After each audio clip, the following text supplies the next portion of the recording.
Hello, everyone. I wanted to get on here. I know I have not been on here in a while. I have been working. Don't think that I haven't. It is your girl, Kristen Nicole Mann, and I wanted to talk about something really important that I think will be beneficial for anyone, especially for Black women. Let's just start there. So I was on TikTok today and I was just scrolling, not even that much. Like as soon as I got on TikTok, this particular thing happened where I seen a woman signing paperwork for her podcast being picked up on a network, a particular network. And I was like, what's going on? Because we see that but I'm just like, okay, I know that this woman had a podcast first of all, but I did not know like it was gonna blow up like that because it just had started. And I'm not gonna say that she didn't work hard. That's not what I'm saying at all. But it just seemed like fast forward, like the fast forward button was pressed. And so I was like, what's going on? So I look at the comments and they're like, yeah, congratulations. We're so excited that you're on this network and you deserve it. You this, you that. So I go on, I kind of feel some type of way. Like I'm not gonna like lie because I'm just like obviously the creator didn't look like me, which is fine. But this is why I'm talking about this because I do feel like we as Black or whatever you want to call African American women of color, we sometimes go after the opportunities that are solely based on just DEI or something that is specific to us, and we don't really go beyond what we need to. So, follow what I'm saying. So, I scroll, just literally scroll one thing, another page up, and there's this other Black woman.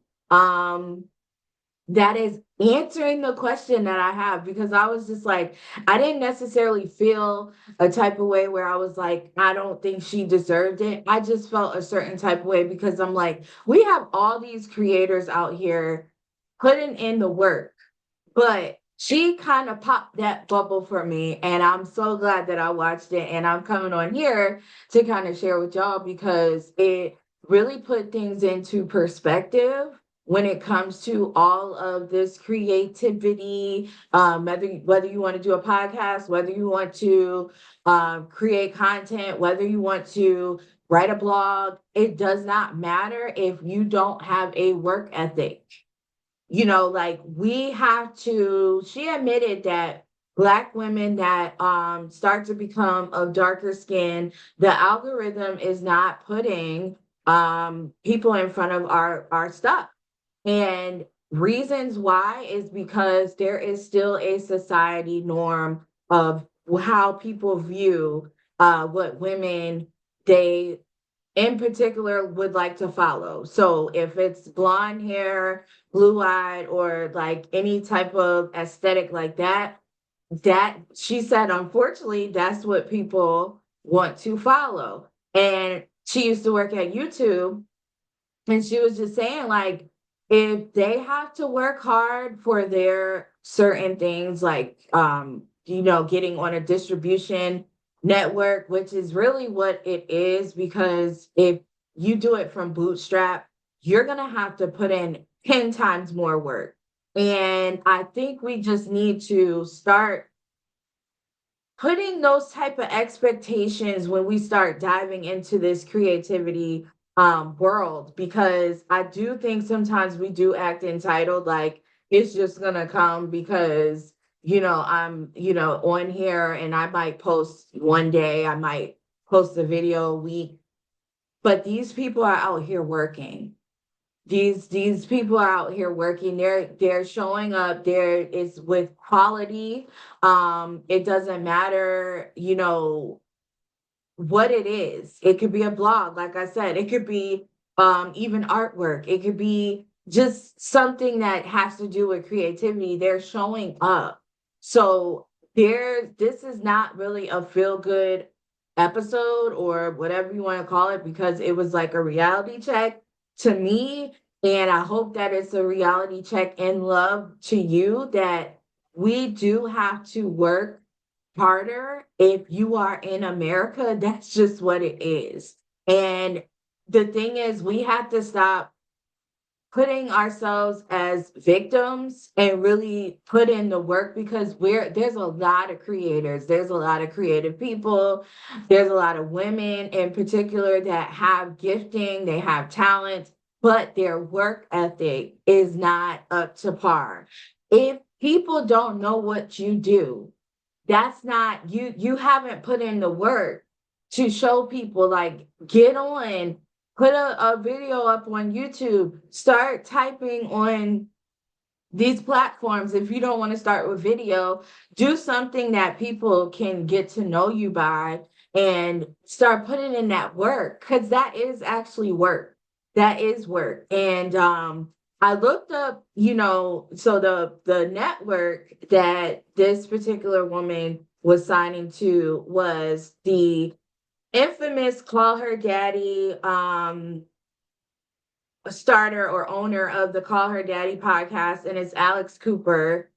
She has a network, podcast network, and it's almost like Barstool. So if you're not familiar with Barstool, it's like a podcast network, and it's literally acting as the distribution for all of these podcasts that sign on with them. So what happens in return for that podcast is they market it out to their resources and they use the funds to market your podcast everywhere, and you're getting a bunch of eyes put on your podcast. So if I was signed to one, I wouldn't necessarily have to do all that extra legwork. I would be able to be on the network and then they would project it out to where it needs to be. So that is something that should be a goal for us if we want to be in the podcast space. But I was looking up, I was like, I wonder, is there like a Black woman that, kind of is on the same level? And I found Angel, I hope I'm not saying it wrong, Levis, she has a live podcast network. But if you are not familiar with Alex Cooper, her podcast, if I can bring this up, let me see if I can bring up the value of what I'm talking about because with the numbers, um, is where okay.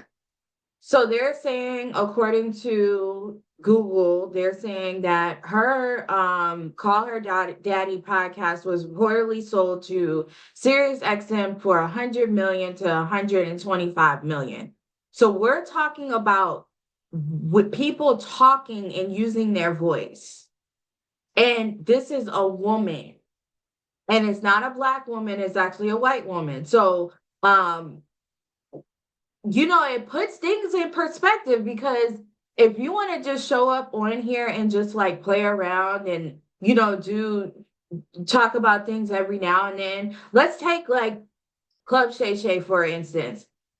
What happened to him? He had a podcast he formed. He started having guests on there. And then once Cat Williams got on there, it just skyrocketed even more. Like it was already skyrocketing, but he set a goal for it to be not just a podcast, like it's now a network. And I believe Sherelle Rosado that dated Ocho, I don't even know, Chad Ocho Cinco. She now has a podcast on the Club Shay Shay network. So it just puts things in perspective that we should set goals to not just be on here. We should set goals to have networks. The only Black woman that I've seen in my lifetime that has gotten to billionaire status with television and a network is Oprah. Like, she's probably the epitome of the example of where you can go with, but that's television. When it comes to the podcast space, no one has really hit that amount that looks like me. They're making money, don't get me wrong, but these are things that we have to put in perspective as women. And this is a woman-led show that it was Call Her Daddy, and it skyrocketed. Um, let's see. And it said it covered a range of topics. And this particular woman that is signed on to her network, let's see what her network is called, because I don't want to get it wrong. So she signed a 3-year deal uh with SiriusXM. Okay, so it's called the Unwell Network.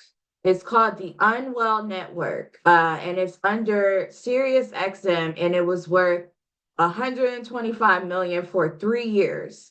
So, to bring, let me see what it says because I want to make sure I get it right.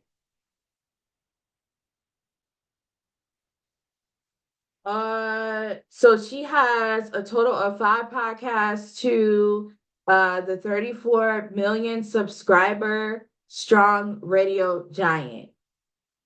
So her Unwell Network will be on the Sirius XM platform. You see what I mean? So she is, it's a branch, Unwell is a branch of Cooper's self-described Gen Z media company. Um, and so Call Her Daddy is her podcast, Alex Cooper's podcast, but her network is called Unwell. And then with her podcast, it will be other podcasts included under her network that will be airing on the platform. And Alex Cooper, let's look up her age because this all matters, y'all. This all matters. uh, she's only 30 and she already has a network signed under Sirius XM. So let's just, we're on the new year. This is my first one for the new year. We have to start taking our gifts and talents a little bit more serious. Not even a little bit, a lot more serious. These are the type of goals that us as Black women, we're going to have to not only set for ourselves, but we can't cry and complain. If we have to work, we have to put in the work. People are surpassing what people never even imagine a podcast being worth 100 to 125 million. Let's just think about this stuff. I wasn't thinking when I was younger growing up, like, oh, this is gonna be a industry that's worth a lot of money where you could get millions of dollars for just talking. Because people still deem podcasts as not journalism. This is not a TV network. This is podcast. So people listen to this in their cars. They listen to this when they're at home. And some podcasts have video along with the audio. So I'm telling y'all, this opened my eyes today. And so when I scrolled up to the Black lady talking about her working at YouTube and the experience of having to know and understand the fluidity of how people find people's podcasts or platforms or YouTube channels, like she just admitted, like, we have to work harder. If you're a brown skinned girl like me, you have to put in the work. And how we can do this, we don't have to be toxic with it. But what we have to do is make sure structures are in place, network with people, really push our mission and our message out. But the key thing, network with people, because you know a little bit of politics play along with this whole ordeal. So I'm not going to sit here and act like, oh, they just, you know, they're just good at what they do and that's the only thing that they were signed off of. No, it's a little bit of politics in that, but I'm on here to encourage that person that may see the stuff like I do and wonder, why am I not getting these opportunities? Why am I? We just can't be comparing ourselves. We just got to work. We just got to put in the work. And I know this is probably a, you might think this is a weird message. You might think this is, you might get offended because you're probably like, I am working and I do put in the work, but let's up that. Like, we're going to up that 10 times this year. And we don't have to be outside. We don't have to wear ourselves out, but really tap into those gifts, those talents, see what platforms work for you. You don't have to do all five. You don't, you could just focus on YouTube and you could focus on another platform. But I'm telling you, these are not in the Black community. We don't talk about this stuff enough, especially amongst the women. Like, we don't collaborate enough. We don't talk about, okay, I'm gonna start a network and I want y'all to be on this. And the funny thing is, I have something like this written out that I did a couple years ago, and I was like, I want this structure, and people are doing it now. So you have to have that belief too that you're not crazy for having an idea. If you don't see the blueprint, you are the blueprint. So I just wanted to get on here and encourage. But yeah, go look that up. Follow me on Instagram at Kristen Nicole Mann. TikTok until whenever, Kristen Nicole Mann. I do have a blog now that's on KristenNicoleMann.com. It's called With Gratitude. And my first blog was about Meghan Markle and Prince Harry's documentary. I probably will do another video about that whole revelation. But for now, I'm going to get off of here. And I hope that you all have a great evening.